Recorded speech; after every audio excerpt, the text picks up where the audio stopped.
Ladies and gentlemen, the story you are about to hear is true. Only the names have been changed to protect the innocent. Dragnet.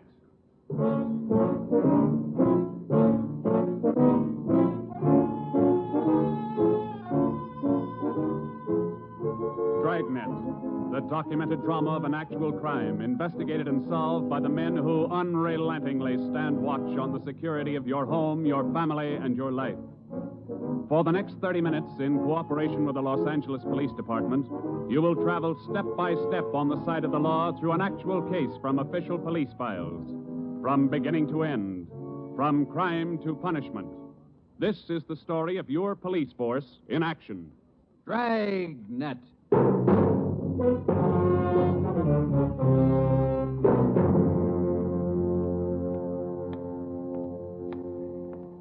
It was Tuesday, March 25th. It was cold in Los Angeles.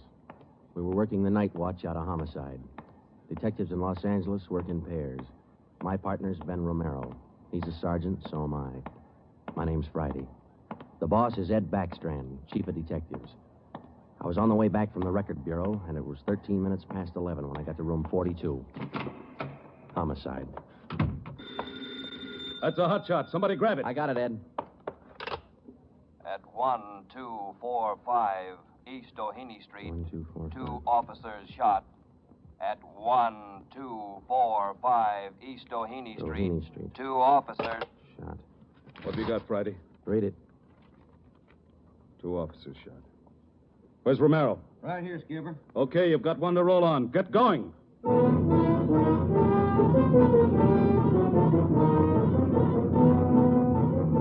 Both Ben and I knew where we were heading. We'd recognized the address. It was the Trapdoor Cafe, a joint in the south end of town that did business with a pretty rough crowd. 13 minutes later, we pulled up in front. 2 patrolmen had the crowd pretty well pushed back. There was a cruiser car in front of the cafe. The car door was open, and an officer was sprawled across the seat. He was conscious but weak, and one of his pant legs was pretty red. Hello, Sarge. Hi, how you doing? I've done better. Yeah, well, what happened? Williams and I were cruising. We've been keeping an eye on this cafe lately. Tonight we decided to take a look. And just as we went in, 2 guys left in a hurry, the back door. We followed them out into the alley. It was dark out there, and I called to them. I said, "Hey, fellas, just a minute, I want to talk to you." They stopped? I'll say. One of them whirled. He had a gun in his left hand. He shot both of us. Left hand, huh? Williams went down and out. I went down, but I took a shot at them. No effect. And I started crawling out here to the car so I could call in. You started crawling? Yeah. Wait a minute, Emerson. Weren't there any people around by that time? Oh, yeah, quite a few ran out after the shots. You mean nobody would help you to the car? That's right.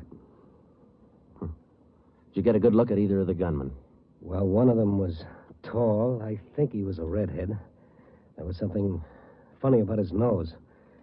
That's all I saw. It's too dark out there. Williams was closer. I think he got a good look. Joe, the other officer, Williams. He's in pretty bad shape. Is he breathing?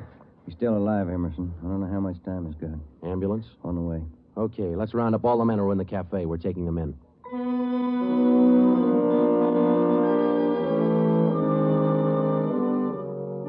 We took all the men back to the city hall. There were 23 in the Trapdoor Cafe at the time of the shooting. We questioned all of them. One of them said there had been a redhead in the place, but he couldn't describe him. Ben and I left the interrogation room, and we went back to the squad room. Friday, Romero. Got a minute? Yeah, Ed. Come on, Ben. Sit down. Okay. You get anything from those people you questioned? Nothing we could use. How's Williams? It's pretty bad. When do they operate? As soon as he comes out of shock. Probably in the morning. You boys will be there. Yeah, we will. When the surgeon digs that slug out, get it and mark it for evidence. Yeah. Skipper, them 2 men shot without asking any questions. They must be hot. Yeah. Same thing occurred to me. When we get that slug, the ballistics can tell us whether that gun's been used on other jobs. We got enough of their modus operandi to have the statistician give us a run-through on the IBM now. One of them is left-handed, and he shoots quick. Okay, be in surgery tomorrow morning at 9.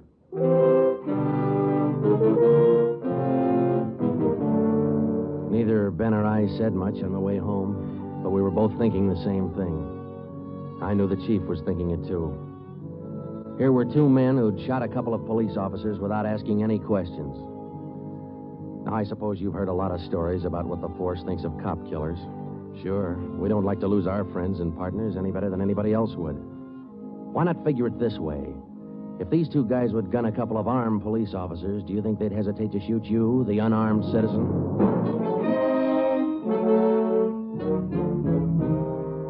The next morning at 9 o'clock, Ben and I had scrubbed up and we were in surgery. Williams was on the table. The surgeon started in. A lot of minutes later, he got the slug. As for Williams, they took out 7 feet of his intestine and said he might pull through.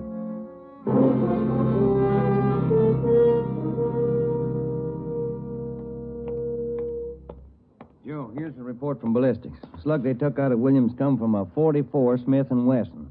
The same gun was used in a liquor store killing about a month ago. You call the statistician? Yeah, She's running all the cards on previous shooting through the IBM machine.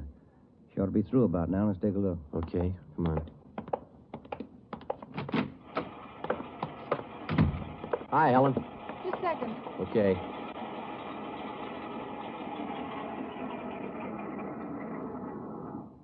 Well, that's it, boys.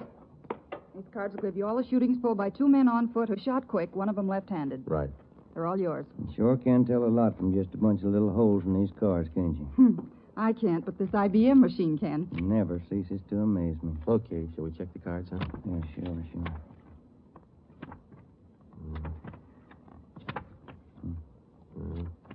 Wait a minute, Ben. Here we are.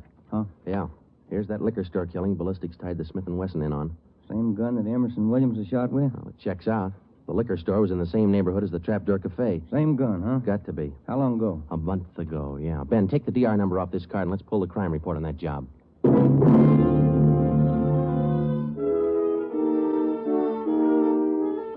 We pulled the crime report out of the files. It said that there was only one witness to that liquor store killing a month ago. That witness was a woman. Miss Forbes, I'm sorry to disturb you like this, but we'd like to ask some questions about that liquor store killing you witnessed a little over a month ago. Well, I told the police everything I knew about it then. Yeah, we know, but maybe you wouldn't mind telling us again, huh? Oh. No, I guess not. I've been trying to forget it, to tell the truth. It was pretty terrible, and I really didn't see so very much because I was awful scared. I understand. But try to describe again just what happened, will you? Well, it was about 10 o'clock at night. I was walking down the street toward home when I realized I was all out of cigarettes. Well, I was right in front of the liquor store then, so I went in. The clerk was behind the counter, and there were 2 men standing there arguing. What's the idea of changing your mind? I thought we was going to get bourbon. No, let's get the wine. I want bourbon. Costs too much. Wine's good enough. The rest of them want bourbon, too. We better talk to them. Well, okay. We'll be back when we make up our mind, mister. 2 men walked out of the store, and the clerk smiled at me and shrugged his shoulders. I bought a pack of cigarettes and turned to leave. But just then, the 2 men came back in again, and each of them had a gun in his hand. This is a stick-up, mister. The clerk just sort of crumpled to the floor. I couldn't believe my eyes, but that's just how it happened. The men said this is a stick-up, and then they shot him right away. Get over against the wall, lady, or you'll get the same. One of them punched the no sale on the cash register. I was shaking so I almost caved in. He scooped the money out of the drawer and stuffed it into his pocket. And then the other one went over to where the liquor clerk was lying face down. He knelt down beside the clerk and he put his gun against the clerk's spine. Then they both ran out of the store. Oh, it was terrible. That clerk, he was lying there helpless and wounded, and they deliberately... Yeah, Miss Forbes, I understand. Oh, Miss Forbes, you said that both of the men had guns. Yes. One of the guns was black, and the other was sort of fancy looking. What do you mean, Miss Forbes? Well, it was real shiny. Nickel-plated? I wouldn't know about that, but it was shiny. There were 2 guns, huh? Yes. Well, now about the men themselves. Well, I was so scared their faces just didn't register with me. The one who shot the clerk in the back was sort of stocky. That's about the best I can do. Well, you mentioned in the report that one of the men was left-handed. Yes, I do remember that. Uh-huh. Look, Miss Forbes, this is very important to us. One of the men was a redhead? Redhead? Why, no, I didn't see any redhead.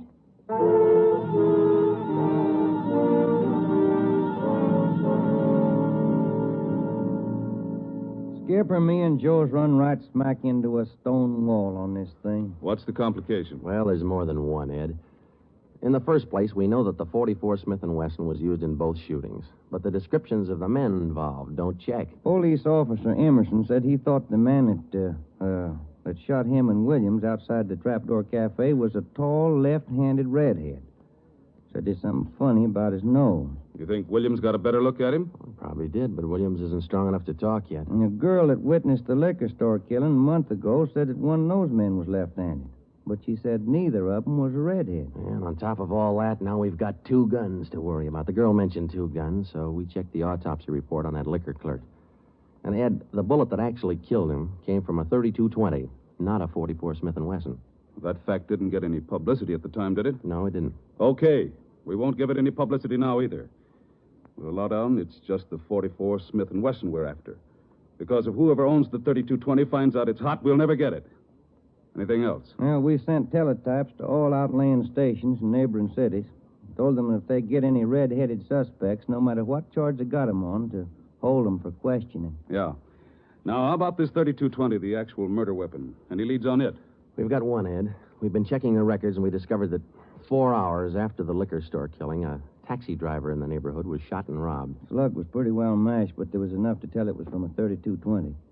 So we're going over to question the taxi driver now. Good. Well, I think you boys are on the right trail. So far, what we've got is mostly unrelated facts, but sooner or later, those facts have all got to tie in at some point along the line. Find that point. Yeah,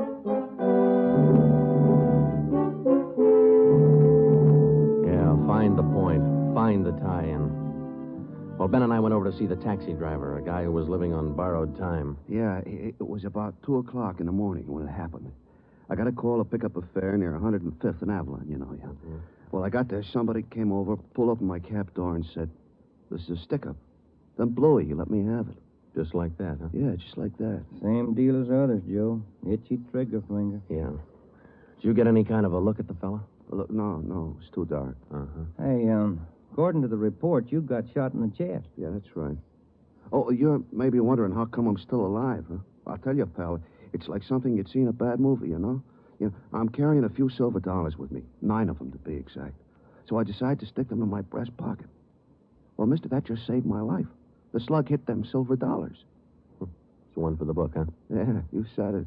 Well, thanks very much. Say, incidentally, we had a little trouble finding you today. You weren't at the stand you operated out of last month. Well, look, I'm not only not at my usual stand, I'm not driving a hack no more. Oh?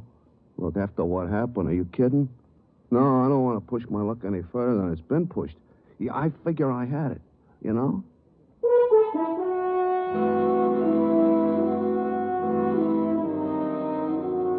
And about that time, Ben and I were beginning to figure we'd had it. We were getting nowhere fast. We had a few informants nosing around, but so far they hadn't come up with any leads. Well, Ben and I followed up all the teletypes that poured in. We just got back from Santa Ana, where we'd been questioning a red-headed suspect, and we'd flopped in the squad room when Chief Backstrand's door opened. Friday. Romero. Got a minute? Yeah, Skipper. Any luck with the Santa Ana Redheads? No, none at all. Well, I guess you haven't heard the latest. We just now got back in town, Skipper. Early this morning, another cab driver got shot. What? Yeah. Man came up to his taxi, opened the door, said, "This is a stick-up," and shot him. Bullet went through one leg and into the other, but the driver managed to start his cab and drove over to a cafe. He called in from there. Boys recovered the slug? Yeah.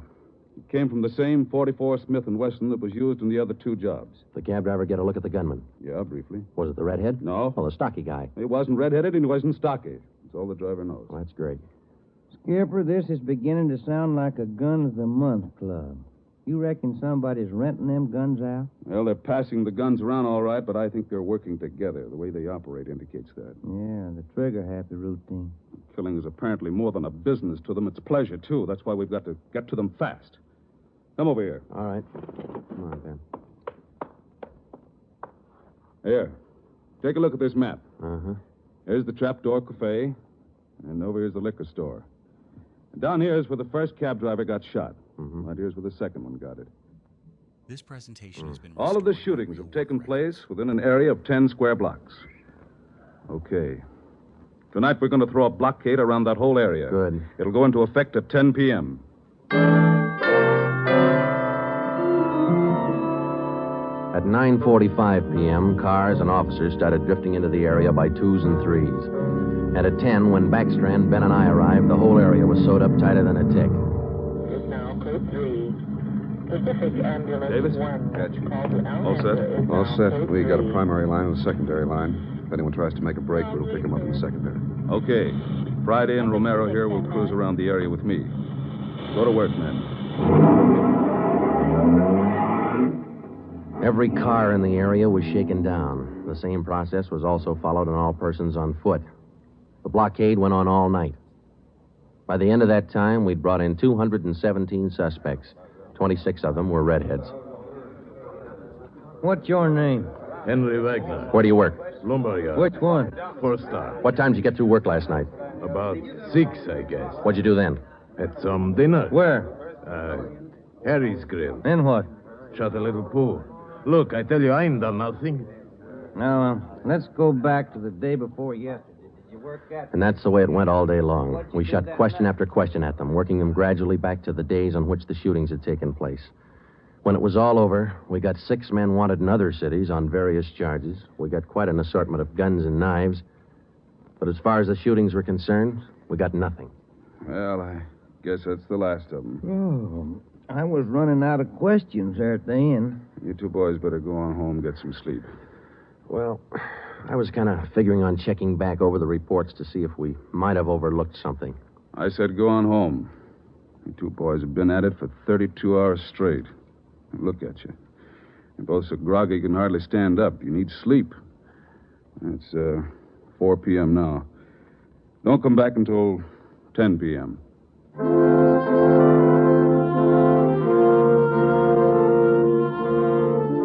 When I walked into the squad room at 10, Ben was already there. An informant had just phoned in a new lead. He told Ben he'd heard about a gang that had been hanging out down around the DeVere bungalow court in the south end of town. We knew that the DeVere was close to the Trapdoor Cafe, so we went over to talk to the manager. Joe, I've been meaning to ask you. You checked on how Williams is getting along? Yeah, I did. I called the hospital this afternoon. It's going to be all right. Oh, that's fine. Well, here we are. Yeah, manager's office. Still got a light on.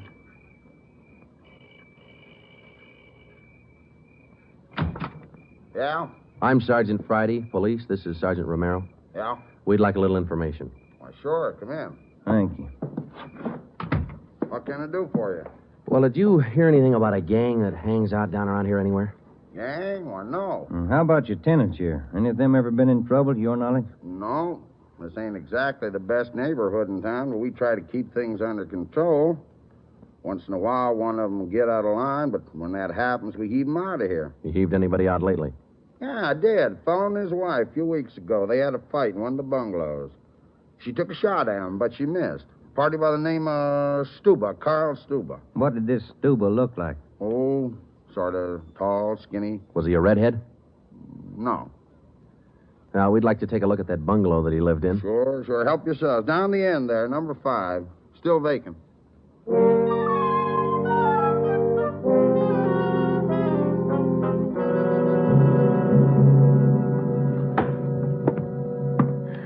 Well, I guess that does it. Stuba didn't leave a thing behind. Matter of fact, we don't have anything to prove that this Stuba's tied in at all. We're only working on a hunch. Hey, Joe, look. Where? Up on the wall there, just by the window. Oh, yeah. Yeah, that plaster there, it's newer than the rest. You got a knife? I sure have, boy, and I'm carving. That manager'd be awful unhappy with me if he was here. Yeah, he would. Yeah, it might. Hey, Joe, here it is. A slug. They plastered right over it. Okay, dig it out, and let's hope it matches. It matched. The slug from the wall came from the same .44 Smith & Wesson that had been used in the other shootings. So now we had a name to work on, Carl Stuba. But he'd done a good job of dropping out of sight. Well, the next day, Ben thought he had another lead. I've just been talking to another informant, Joe. He says he heard that there's a fella down in that neighborhood been trying to sell a gun lately. What kind of a gun? Nickel-plated with steer horn handles. Nickel-plated? Well, maybe that's our .44 Smith & Wesson. Maybe. Did the informant know who this man was? Said the feller's name was Alonzo. Yeah. Alonzo who? Just Alonzo. That's all he knew.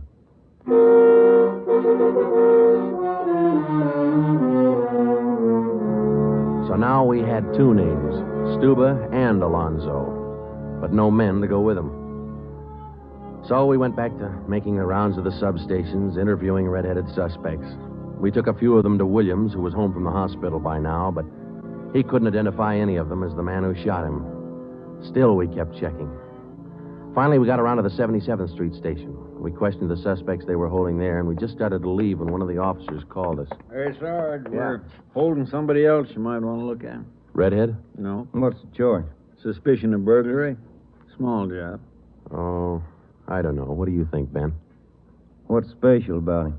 He lives in the same neighborhood where those shootings took place. All right. Where you got him? Down here. Did he admit anything? Nope. He's pretty surly. Here we are. Thanks.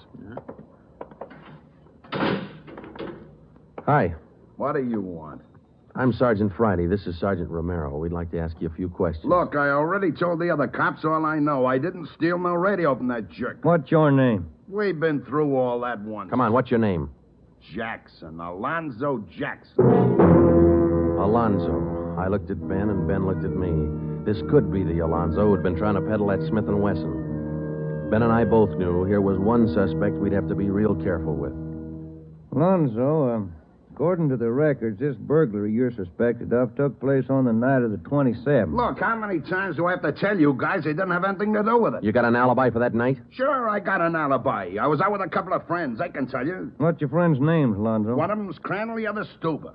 Stuba, the guy who used to live in the bungalow court. Well, we told Alonzo he'd have to produce his two friends to give him an alibi for the burglary charge, and he bit. He went with us, and he pointed out where Stuba was living now. No wonder we hadn't been able to find him. It was a little shack at the back of a lot behind two houses. We thought it was a chicken coop at first. We took Alonzo back to the station, then we picked up Stuba. He was surprised to see us and not very happy. We took him in. Next, Alonzo gave us Crandall's address.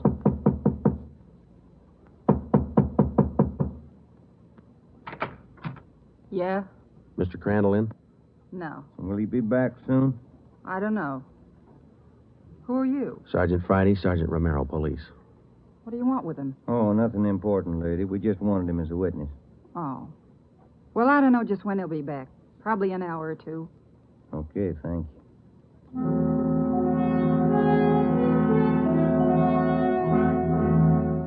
We went down the street away, and we staked out in the car.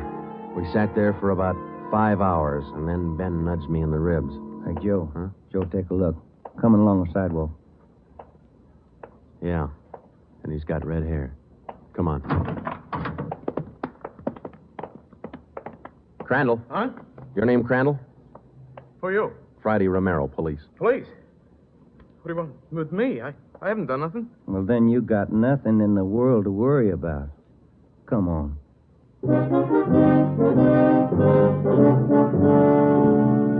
We questioned Crandall for an hour, but he wouldn't give an inch. Denied everything. Then we put him in a car, and we drove over to Officer Williams' house. I left Ben in the living room with Crandall while I went in Williams' bedroom. Hello, Sarge. Hi, Williams. How you doing? A little better, I think. That's fine. Look, we've got another redhead outside. Bring him in. Okay. All right, Crandall, come on in here. Who's in there? Why'd you bring me over here? Come on in here.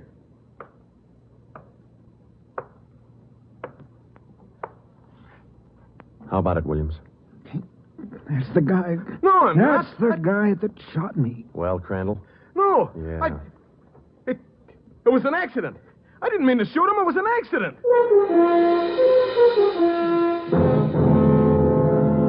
Once Crandall got started, he talked his head off.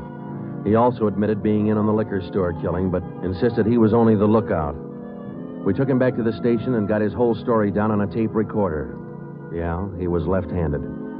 Then we went back to Alonzo, who didn't know we had Crandall's confession. We met the chief in the hall outside the room where they were holding Alonzo. About ready to tie the knot? Oh, hope so, Chief. But Alonzo hasn't given any yet, and we still haven't found those guns. We've got one of them. Which one? The Smith & Wesson. Stuba popped about that one 10 minutes ago. Said he left it with his girl. A couple of the boys are on their way over to get it now. That's good, Ed. That leaves just the 3220.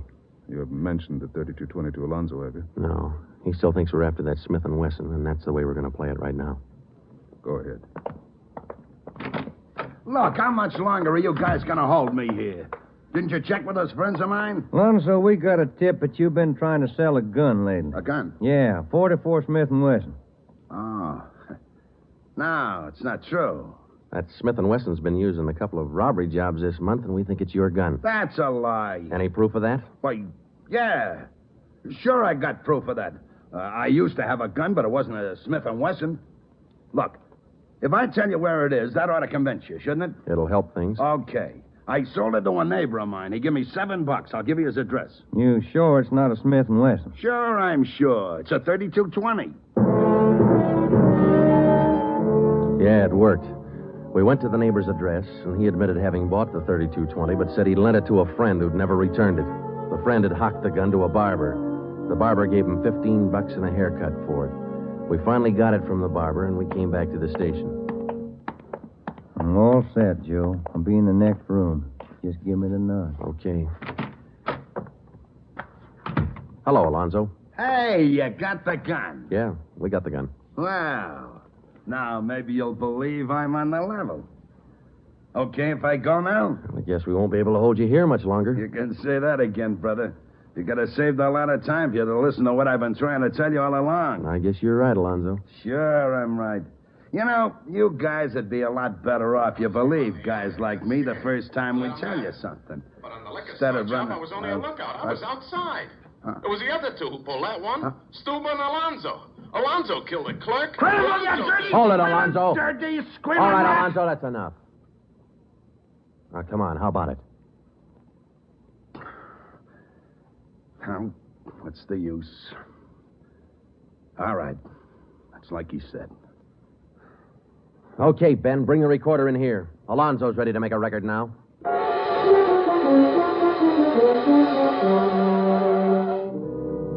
By playing back Crandall's statement that we'd recorded earlier, we got a full confession from Alonzo. We took the three of them out and had them reenact the 4 shootings, and we photographed it on sound film.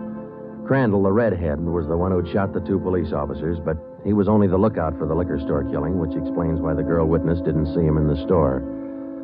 Stuba and Alonzo were the ones who pulled that job, and Alonzo, the worst of the bunch, was the one who put the 3220 against the spine of the wounded clerk. The 3 of them took turns at shooting the cab drivers and robbing them. That accounted for the mixed-up descriptions, including all that left-handed business. 2 of the 3 suspects happened to be left-handed. Well, that was the crop. Crandall, Alonzo, Stuba. 4 shootings, 3 robberies, 4 attempted murders, 1 murder.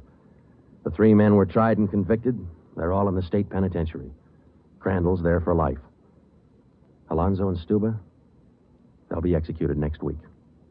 File it, will you, Ben?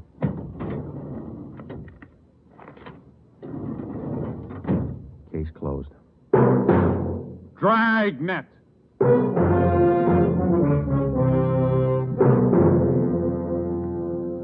The story you have just heard was true. Only the names were changed to protect the innocent.